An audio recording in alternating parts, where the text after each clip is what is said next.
having a dialogue with someone doesn't mean being blind to them. A number of member states have prepared the summit with us. We have been communicating with them to express a very strong European position, and that position is based on three elements. First of all, we have decided, and in fact demonstrated with a number of impacts and consequences, that we would not look away when it came to human rights and democratic values.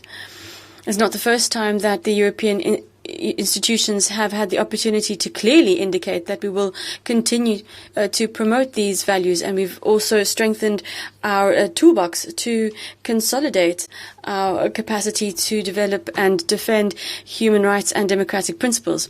Secondly, this meeting was once again an opportunity, as both President von der Leyen and I have said, to argue in favor of more balanced economic relations. There's a lack of reciprocity in our relations. There are barriers, there are constraints that are imposed. And a number of specific examples were mentioned, such as how difficult it is for European companies to participate in tenders for 5G. It's difficult for European companies to have clear information about the information regarding numerical data, digital data.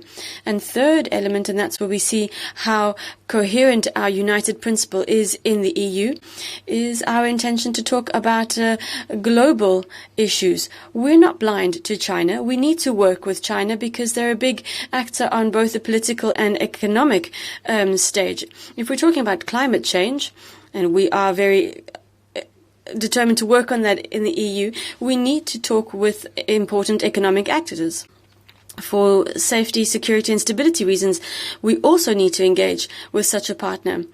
This is such a crucial time that it was important to engage with China and exchange points of view and try and convince them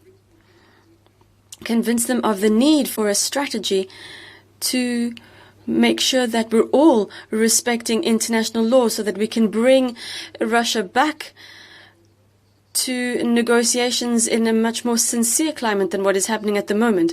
We feel that it was absolutely critical, given the circumstances, to engage with China, to enter this dialogue with them. And dialoguing with a partner doesn't mean that you are blind or deaf. It means that you are standing up and you're defending European values and the values of the European Union and its citizens.